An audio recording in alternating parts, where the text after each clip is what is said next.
بسم اللہ الرحمن الرحیم۔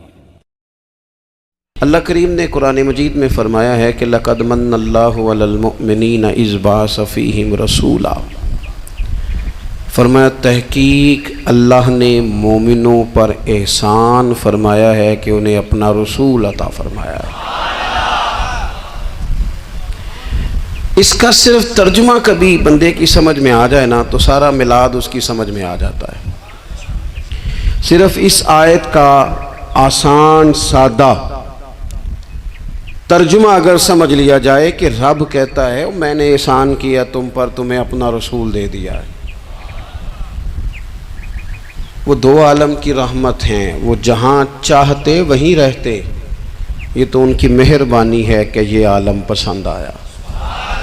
نبی پاک صلی اللہ تعالیٰ علیہ وسلم ہمارے اوپر رب کا سب سے بڑا احسان ہے، اور اللہ تبارک و تعالیٰ نے سسکتی، تڑپتی، بے چین، پریشان، تکلیف میں مبتلا اپنی مخلوق پر رحم فرمایا اور رسول کریم عطا فرمائے۔ نبی پاک صلی اللہ تعالیٰ علیہ وسلم کی تشریف آوری نے ایک ایک ذرے پر احسان کیا، حضور سے ایک ایک نگر، ایک ایک پتا فیضیاب ہوا، لیکن بعض چیزیں ایسی ہیں جنہیں خصوصی طور پر سرکار نے نوازا، بعض معاملات پر خاص کرم نوازی حضور نے فرمائی۔ ایک اہم مسئلہ ہے عقیدے کا مسئلہ۔ جس بندے کا کوئی عقیدہ نہیں نہ ہوتا، کوئی نظریہ نہیں ہوتا، کوئی اس شخص کا خاص مزاج نہیں ہوتا سمجھنے والا، ماننے والا، وہ بندہ بھی بیچارہ کوئی زندگی کا لطف نہیں اٹھا پاتا۔ اس کا کوئی نظریہ ہی نہیں ہے، کوئی سوچ ہی نہیں ہے، کوئی اس کی فکر ہی نہیں ہے اس نے کس طرف جانا ہے۔ عقیدہ نہ ہو بندے کا، یعنی دنیا میں معاذ اللہ کچھ ایسے لوگ پائے جاتے ہیں جو سرے سے اللہ تعالیٰ کوئی نہیں مانتے، زندگی کیسے گزرے گی؟ وہ اپنی توجہات کا قبلہ کسے بنائیں گے؟ اور پھر دنیا میں کچھ لوگ ایسے گزرے جو کئی خداؤں کے قائل، کئی، اور پھر اہل عرب کا تو یہ حال کہ 360 بتوں کے سامنے جھکتے۔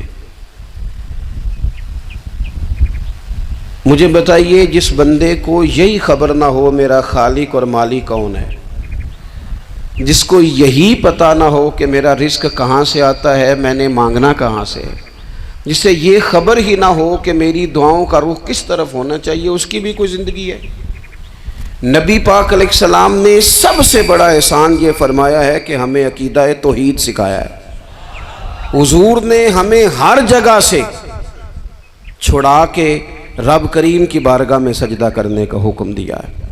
عرب کے لوگ جو تھے وہ بڑی وہم کا شکار تھے، بڑی اوہام پرستی کا شکار تھے۔ یہ آج کل بھی وہم بہت زیادہ ہے نوجوانوں میں، یعنی کوئی فیصلہ پکا ہے ہی نہیں، کوئی پکی بات ہی نہیں کرتے، یہ کر لوں کہ نہ کروں،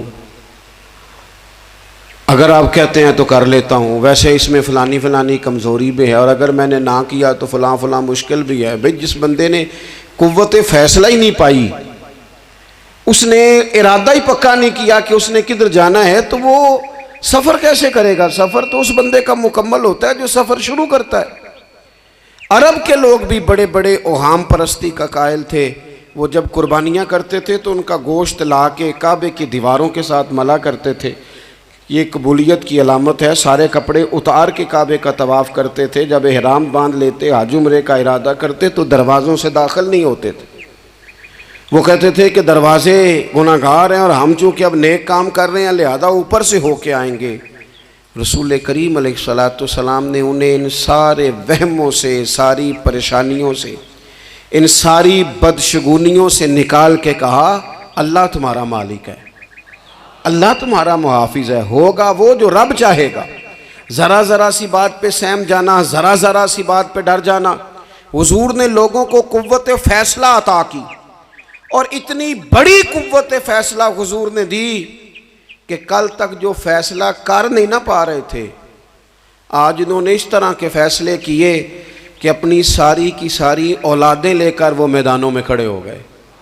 وہ ڈٹ گئے کہ ہم نے کفر کے مقابلے میں جہاد کرنا ہے، انہوں نے طے کر لیا کہ حق کیا ہے، سچ کیا ہے۔ نبی پاک علیہ الصلوۃ والسلام نے ہمیں عقیدہ توحید دیا، اور وہ طے کر کے دیا ہے نبی پاک نے، سجدہ سوائے اللہ کے کسی کو جائز، اگر کوئی عبادت کی نیت سے کرتا ہے تو سجدہ کفر ہے، اور اگر تعظیم کی نیت سے کرتا ہے تو حرام ہے۔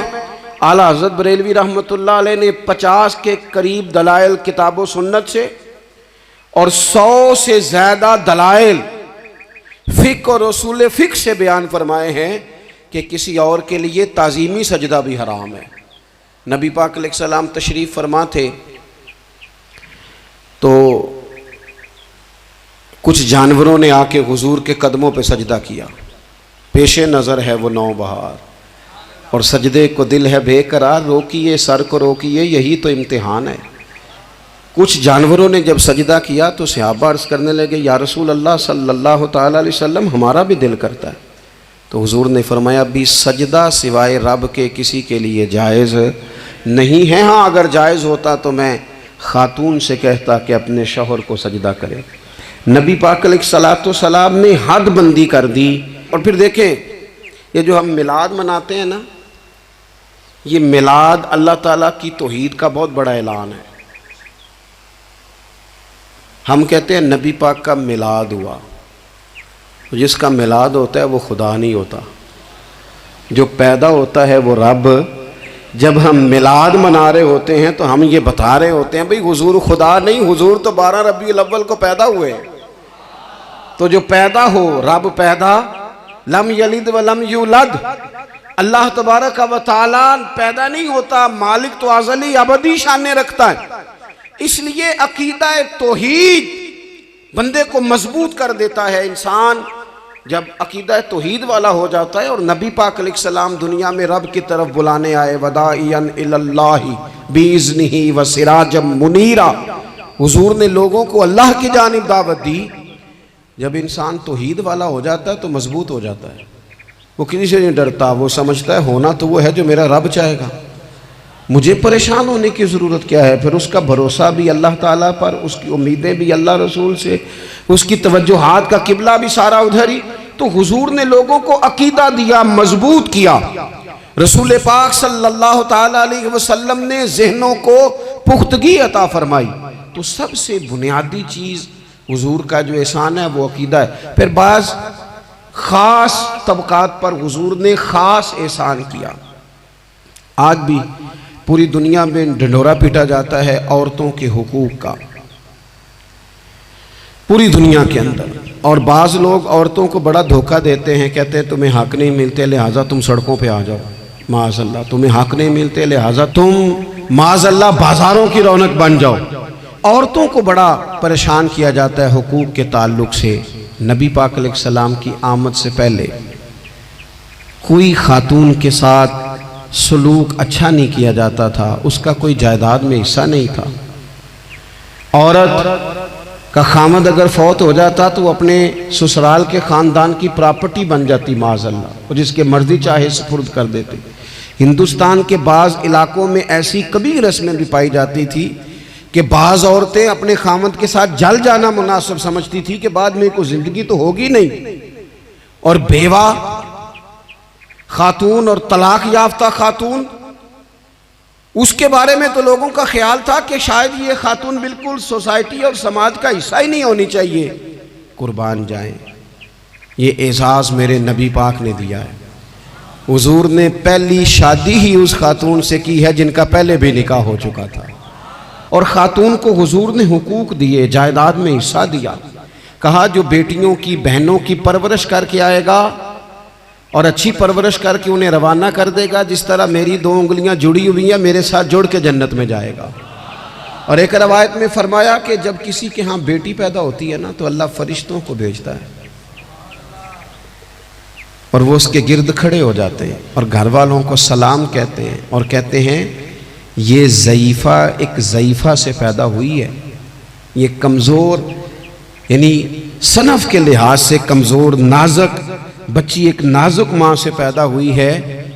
فرشتے کہتے ہیں جو اس کی پرورش کرے گا نا، اللہ قیامت تک اس کی مدد کرے گا، اس کی ہمیشہ مدد ہوتی رہے۔ اور نبی پاک صلی اللہ تعالیٰ علیہ وسلم کی خدمت میں آ کے جب خواتین نے کہا تو نا یا رسول اللہ ہمارے تو دین دنیا کے معاملات میں مردوں کے تعلق سے کمزوری ہے، کئی دن تو ہم ویسے نماز نہیں پڑھ سکتی مہینے میں، کئی دن تو ہم ویسے عبادات کے قریب نہیں جا سکتی، جہاد پہ ہم نہیں جاتی، گواہی ہماری مردوں کے برابر نہیں، تو یا رسول اللہ صلی اللہ علیہ وسلم ہمارا بھی کوئی اعزاز ہے؟ تو حضور نے فرمایا جب کوئی خاتون حاملہ ہوتی ہے نا تو اللہ اسے اتنا ہی ثواب دیتا ہے جتنا جہاد کرنے والے کو ثواب دیتا ہے، اور جب بچہ پیدا ہوتا ہے تو اللہ تعالیٰ اسے شہادت کا درجہ عطا کرتا ہے، اور جب وہ بچوں کو دودھ پلاتی ہے تو رب اسے غلام آزاد کرنے کا ثواب عطا کرتا ہے۔ ایک دفعہ نا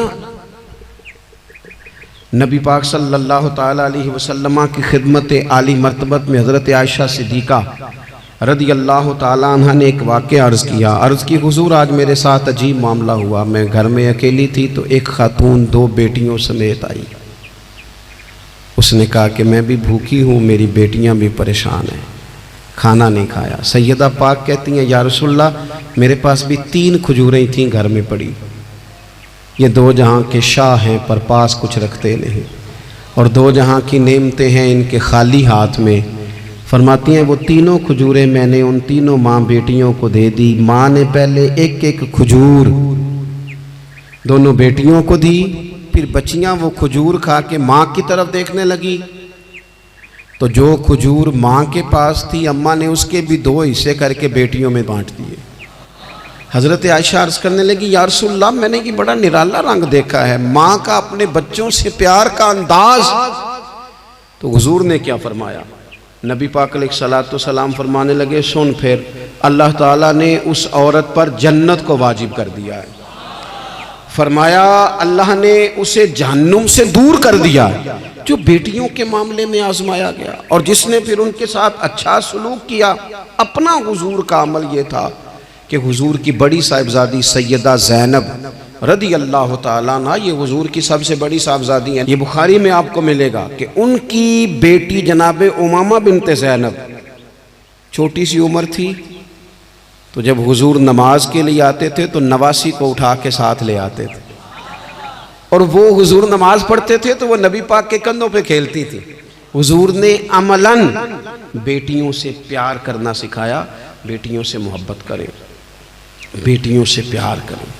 بیٹیاں بڑی خیرخواہ ہوتی ہیں، بیٹیاں ماں باپ کی بڑی وفادار ہوتی ہیں، بیٹیاں بڑا خاص تعلق رکھتی ہیں۔ جوانوں آپ سے بھی کہوں گا بہنوں کی طرف توجہ رکھیں، جو کسی کی بہن آپ کے گھر ہے اس کا بھی خاص احساس کریں، وہ بھی کسی کی بہن ہے، لیکن اپنی بہن کے ساتھ بھی خاص نسبت کا تعلق قائم رکھیں، رشتوں میں اعتدال ہونا چاہیے۔ اس صنف کو نبی پاک علیہ السلام نے خاص کر کے نوازا ہے، اور ہمارا بھی ان کے ساتھ خاص رشتہ ہونا چاہیے۔ اسی طرح کا معاملہ یتیموں کے ساتھ ہے، کمزوروں کے ساتھ ہے۔ دیکھو آج نا ہمارے ہاں کمزوروں، غریبوں، مسکینوں، یتیموں کی مدد تو کی جاتی ہے، لیکن انہیں لوگ اپنے ماحول کا حصہ نہیں بناتے۔ یعنی کبھی گئے تو غریبوں میں آٹا بانٹ آئے، کبھی گئے تو غریبوں میں جا کے کپڑے تقسیم کر آئے، کبھی گئے تو غرباء کو کچھ وقتی طور پر کچھ ضروریات زندگی دے دی، کبھی عیدیاں بانٹ دی، کبھی سیلاب زدگان میں چلے گئے۔ غرباء کو کچھ نہ کچھ صدقات تو دے دیے جاتے ہیں، ان پر کچھ خیرات تو کر دیا جاتا ہے، لیکن انہیں سوسائٹی کا ماحول کا حصہ نہیں بنایا جاتا۔ ایسا نہیں ہوتا کہ ان غرباء کے بچوں کو اٹھا کے بڑے شہروں میں لایا جائے، ان کی تعلیم کا خیال کیا جائے، انہیں اپنے ماحول میں رکھا جائے، ان کی بہترین پرورش کا بندوبست کیا جائے۔ کائنات میں بڑے لوگوں نے کام کیا ویلفیئر کا، بڑے لوگوں نے غریبوں کے ساتھ تعاون کیا، بڑے لوگوں نے محبت کی، سب قابل تعریف ہے، لیکن ہم نے یہ کیا کہ ان کی امداد تو کی، لیکن ان کی محرومیوں کا ازالہ نہیں کیا۔ اور وہ امداد لے رہے تھے تو ان کی پچھلی نسل بھی امداد لے رہی تھی، یہ نسل بھی امداد لے رہی، اور خدا نہ کرے کہ اگلی نسل کو بھی امداد لینا پڑے۔ میرے نبی پاک صلی اللہ تعالیٰ علیہ وسلم کا انداز کچھ اس طرح کا ہے کہ امام بہقی نے لکھا ہے، حضرت بشیر بن عقبہ رضی اللہ تعالیٰ عنہ کہتے ہیں میرے والد انتقال کر گئے تھے، اور میں ایک جگہ پہ بیٹھ کر رو رہا تھا کہ نبی پاک صلی اللہ تعالی علیہ وسلم میرے قریب سے گزرے، کیوں روتے ہو؟ یا رسول اللہ میرے والد کا انتقال ہو گیا، میری والدہ رخصت ہو گئی۔ تو یہ ہمیں حضور نے سبق دیا ہے، یہ یتیموں غریبوں کا خیال رکھنے کا یہ بھی ایک نقطہ، یہ بھی انداز ہے۔ کائنات کا بڑے سے بڑا درد دل رکھنے والا بندہ یہاں تک نہیں جا سکتا جو میرے رسول کریم نے بیان فرمایا۔ کہتے ہیں نبی پاک علیہ السلام فرمانے لگے، بشیر بن عقبہ کیا تو اس بات پر راضی نہیں کہ میں تیرا باپ ہوں اور عائشہ تیری ماں ہو؟ آنا تجھے ہم شامل کر لیں اپنے گھرانے میں، آ جانا، مکمل تیرے معاملات کا خیال کیا جائے، تو آ جا۔ اتنا بڑا درجہ نبی پاک نے تو حضرت سلمان فارسی کے بارے میں بھی فرمایا کہ میں نے انہیں اپنی اہل بیت میں شامل کر لیا۔ رسول اللہ صلی اللہ تعالیٰ علیہ وسلم غرباء کے لیے، مساکین کے لیے، یتیموں کے لیے، ناداروں کے لیے جو خاص احسان بن کے آئے، وہ یہ والا لہجہ نہیں کہ ہم مطمئن ہو گئے کہ ٹھیک ہے ہم گئے تو تھے، اتنا پیکٹ بانٹ تو آئے، اتنا کچھ ہم نے دے تو دیا، فلانا کام کر تو لیا، اور وہ بھی کب تک کیا؟ جب تک خبریں تیز تھیں۔ ہمارے ملک میں سیلاب آیا، میڈیا نے خبر دی، شور ہوا، لوگوں نے بڑی کوشش کی، الحمدللہ بڑے اچھے جذبات کا اظہار کیا، ڈھیر سارے لوگ وہاں گئے۔ میں آپ سے پوچھتا ہوں کہ کیا سیلاب زدگان سارے اپنے اپنے گھروں میں چلے گئے؟ ان کے گھر بن گئے؟ لیکن ہمارے جذبے کیوں ٹھنڈے ہو گئے؟ اس لیے کہ خبریں ٹھنڈی ہو گئی۔ ہم تو چلتے ہیں ٹرینڈ کے ساتھ کہ آج کل ٹرینڈ کیا ہے، اگر خبر ادھر کی ہے تو ذوق ادھر کا ہے، خبر ادھر کی ہے تو ذوق ادھر کا ہے۔ دیر پا کام کرنا اور خاص جذبات پیدا کرنا ان لوگوں کے لیے۔ حضرت سیدنا عبداللہ بن ابی اوفا رضی اللہ تعالیٰ عنہ روایت کرتے ہیں، ایک یتیم بچہ آیا تھا، اس نے عرض کی حضور میری ماں بھی بھوکی ہے اور میری ایک ہمشیرہ ہے وہ بھی بھوکی ہے، روٹی دا دکھ نہ پوچھو، روٹی تے بندہ کھا جاندی دے۔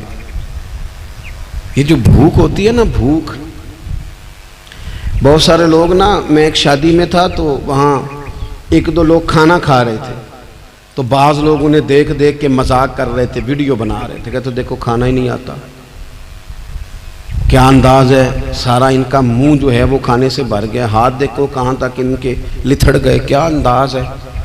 تو میں نے کہا تم ان کے کپڑے بھی تو دیکھو نا، انداز، بیٹھنا اٹھنا، کپڑے پہننا، یہ غریبی کا پتہ دیتے ہیں۔ بھوک جب تیز لگی ہو پھر کھانے کے آداب لوگوں کو یاد نہیں رہتے۔ غربت نے میرے بچوں کو تہذیب سکھا دی، اب وہ سہمے ہوئے رہتے ہیں، شرارت نہیں کرتے۔ وہ عزیز ہوتا یہ ہے کہ جب انسان کو بھوک شدید لگی ہو نا، پھر اسے ڈاکٹر کی ہدایات نہیں یاد رہتی، پھر تو پیٹ کی آگ بجھانے کو لوگ دوڑتے ہیں۔ تو کہتے اس بچے نے آ کے عرض کی یا رسول اللہ صلی اللہ تعالی علیہ وسلم ماں بھی بھوکی ہے، بہن بھی بھوکی ہے۔ حضور نے نا اسے 21 کھجوریں عطا فرمائیں، فرمایا 7 تیری، 7 تیری بہن کی، 7 تیری والدہ کی۔ اور یہ حضور نے 21 کھجوریں دی ہیں، یہ نبی پاک نے 21 دی ہیں، ہاں یہ حضور نے 21 دی، اور حضور تو اشارہ بھی کر دینا تو پھر روٹی ساری زندگی ختم نہیں ہوتی۔ وہ حضرت ابو ہریرہ کو بھی ملی تھی، فرماتے ہیں میں کئی سال کھاتا رہا، 1 کلو کھجوریں تھی پر ختم ہی نہیں ہوئی۔ 21 کھجوریں حضور نے دیں۔ حضرت معاذ بن جبل رضی اللہ تعالیٰ عنہ اٹھے اور دوڑ کے جا کے نا اس یتیم کے سر پہ ہاتھ پھیرا اور کہنے لگے پتر اللہ تجھے اپنے والد کا جانشین بنائے۔ تو حضور فرمانے لگے معاذ یہ تم نے کیا کیا؟ عرض کی حضور اس بچے کی بات سن کے میرا دل بھر آیا ہے، محبت میں انگڑائی لی ہے تو میں نے یتیم کے سر پہ ہاتھ پھیرا ہے۔ یہ دیکھو حضور کا رشتہ۔ نبی کریم فرمانے لگے سن پھر جس نے کسی یتیم کے سر پر محبت سے ہاتھ ہی پھیر دیا نا تو اللہ ہر بال کے بدلے اسے ایک نیکی بھی عطا کرے گا، ایک گناہ بھی معاف کرے گا اور ایک درجہ بھی بلند فرمائے گا۔ چلو ہاتھ ہی پھیر دیا، تو نے کچھ تو کیا یتیم کے ساتھ، تیرا کوئی تو اس سے رشتہ ہوا۔ اور تیسرا طبقہ ہے غلاموں کا۔ مسکینوں کا، غریبوں کا۔ میں اور آپ اس ملک میں رہتے ہیں جہاں کچھ لوگوں کو کھانا بھی نہیں وقت پہ ملتا، اور کچھ لوگ 5 لاکھ روپیہ گاڑی کا اس لیے اضافی دے دیتے ہیں کہ مجھے ذرا نا نیو ماڈل جلدی چاہیے۔ یعنی ایک طرف ملک کی حالت یہ ہے کہ بعض لوگوں کے پاس پیسے نہیں ہیں کہ بچوں کی فیس بھر سکیں، لیکن دوسری طرف حال یہ ہے کہ نئے ماڈل کا موبائل اگر مارکیٹ میں آتا ہے تو وہ ختم ہو جاتا ہے، ملتا ہی نہیں، وہ شارٹ ہو جاتا ہے۔ کچھ لوگوں نے اس طرح کیا ہے کہ انہوں نے یہ سمجھا ہے کہ دولت شاید موج کرنے کے لیے ہمیں دی گئی ہے، ہم طرح طرح کے کھانے کھائیں، طرح طرح سے چیزیں اوڑیں، طرح طرح کے معاملات کریں۔ انہوں نے یہ طے کر لیا ہے۔ اس کا نقصان کیا ہوا ہے؟ اس کا نقصان یہ ہوا ہے کہ کچھ لوگ غربت کی سطح سے نیچے آ گئے ہیں بیچارے۔ نبی پاک کا جو احسان ان غریب لوگوں پر ہے، حضور علیہ السلام کے پاس نا حضرت عبداللہ ابن عمر روایت کرتے ہیں اور طبرانی میں موجود ہے، حضور کے پاس نا 10 دینار تھے۔ ہمارے پاس بھی پیسے ہوتے ہیں نا، لیکن وہ کچھ ہوتے ہیں ہمارے کھانا کھانے کے لیے، کچھ ہوتے ہیں آئس کریم کھانے کے لیے، کچھ اس لیے ہوتے ہیں کہ آج میری مرضی دا نہیں پکا، لہذا میں نے، ہمارے ایک دوست ہیں وہ کہتے ہیں کہ آج کل یہ ماحول بن گیا ہے کہ بچے اگر کہتے ہیں نا کھانا میری مرضی کا نہیں تو اماں کہتی ہے جا تو برگر کھا لے۔ کہتے ہیں ہمارے دور میں یوں نہیں ہوتا تھا، اگر ہم کہتے تھے نا کھانا میری مرضی کا نہیں تو پھر ہمیں ڈبل چیز کھانے کو ملتی تھی، ایک مار بھی کھانا پڑتی تھی اور وہ کھانا بھی کھانا پڑتا تھا۔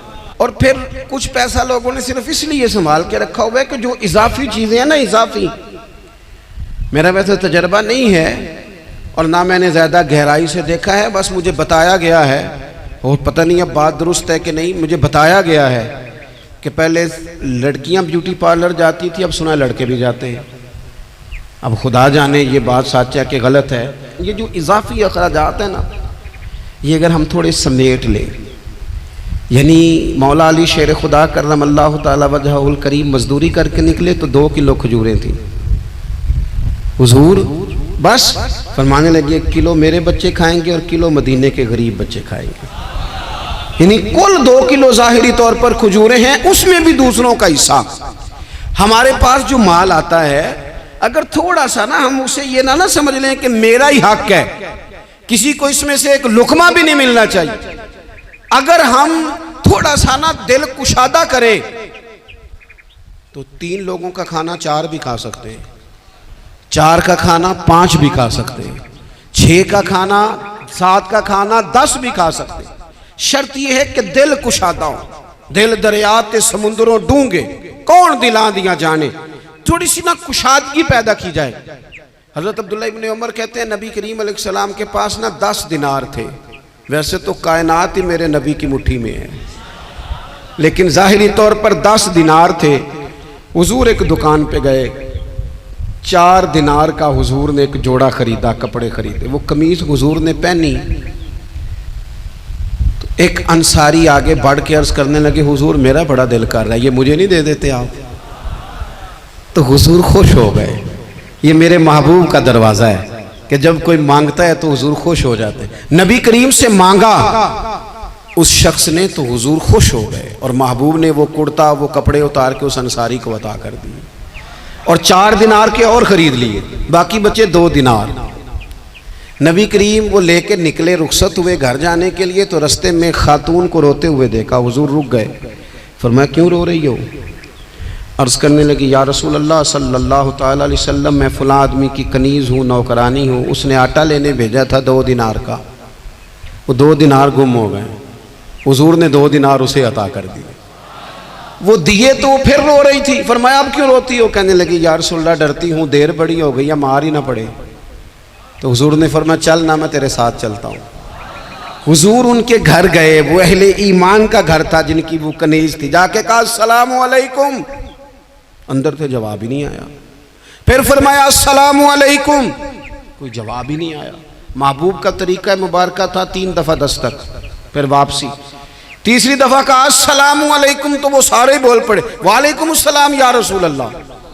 حضور ماں باپ قربان، تو حضور فرمانے لگے میں نے پہلے بھی 2 دفعہ سلام لیا، بولا کوئی نہیں۔ کہ یا رسول اللہ اپنے نصیب تھے نا کہ ہم پہ سلامتیاں بھیج کون رہا ہے، ہم نے سوچا ذرا 3 دفعہ مل جائے سلامتی، ذرا مل جائے نا، حضور سلامتی بھیج رہے ہیں تو آتی رہے نا۔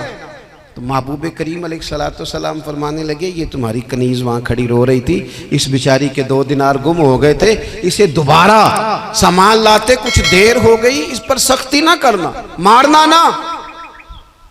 غلام کہنے لگے حضور اس خاتون کے قربان جائیں جو ہمارے کریم رسول کو ہم جیسے غریبوں کے گھر تک لے آئی ہے، مارنا کیا، ہم اسے آزاد کرتے ہیں، یہ آزاد ہے اللہ کی رضا کے لیے۔ یہ دیکھو یہ میرے نبی پاک کا انداز ہے۔ حضور نکلے تو جناب عبداللہ ابن عمر فرماتے ہیں رسول کریم فرمانے لگے شکر ہے اللہ تعالیٰ کا، 10 دینار تھے، ایک انصاری نے بھی قمیض پہن لی، میں نے بھی قمیض پہن لی، اور رب نے ایک کنیز کو آزاد بھی فرما دیا۔ یہ انداز ہمیں نبی کریم نے دیا ہے کہ ہم اپنے دولتوں میں، اللہ کی عطاؤں میں غرباء کو، قریبیوں کو، رشتہ داروں کو، بہن بھائیوں کو تھوڑا شریک کر لیں، تاکہ وہ جو آسودگی اللہ نے ہمیں دی ہے اس میں سے دوسروں کو بھی کچھ نفع ملے۔ اور ایک بات آخر میں آپ کی خدمت میں یہ عرض کرنی ہے کہ جو زیر دست لوگ ہوتے ہیں نا، غلام، ملازم، نوکر، آپ اپنی زندگی کے مسائل دیکھ لیں، جن لوگوں کے پاس لاکھوں آتا ہے کبھی ہزاروں آنے لگ جائے تو پریشان ہو جاتے ہیں، تو جن کے پاس صرف سینکڑوں ہوتے ہیں، تو ایسا تو نہیں کہ آپ ہی ٹینشن میں ہیں اور آپ ہی کو غصہ آتا ہے، وہ بیچارہ کبھی نوکر بھی تو ٹینشن میں ہو سکتا ہے نا، ملازم کو بھی تو کبھی ٹینشن ہوتی ہے نا، اس کے ساتھ بھی تو مسائل وابستہ ہے نا۔ حضرت سیدنا ابو مسعود انصاری رضی اللہ تعالیٰ عنہ بیان کرتے ہیں کہ مجھے اپنے غلام پہ غصہ آیا تو میں اسے مار رہا تھا، نبی کریم تشریف لے آئے، حضور نے ایک جملہ کہا تو میں رو پڑا۔ حضور فرمانے لگے جتنا اختیار تجھے اس پر حاصل ہے نا، اس سے کہیں بڑھ کر رب کو تیرے اوپر اختیار حاصل ہے، لہٰذا اللہ سے ڈر، اس کے معاملے میں اللہ سے ڈر۔ اور پھر حضور تو صرف غلام نہیں، جانوروں کے حق تک کا خیال فرماتے۔ ایک جگہ تشریف لے گئے تو اونٹ آپ کے پیروں پہ سر رکھ کے رویا، نبی کریم نے اس کی پشت پہ ہاتھ پھیرا، فرمایا اس کے مالک کو بلاؤ نا۔ جب وہ آیا تو کیا ارشاد فرمایا؟ فرمایا تو اس کے معاملے میں اللہ سے نہیں ڈرتا، اس نے شکایت کی ہے کہ تو اس کی طاقت سے زیادہ بوجھ ڈالتا ہے، چارہ اور پانی بھی وقت پر نہیں دیتا۔ یہ حضور کے احسانات ہیں، ہمیں ان احسانات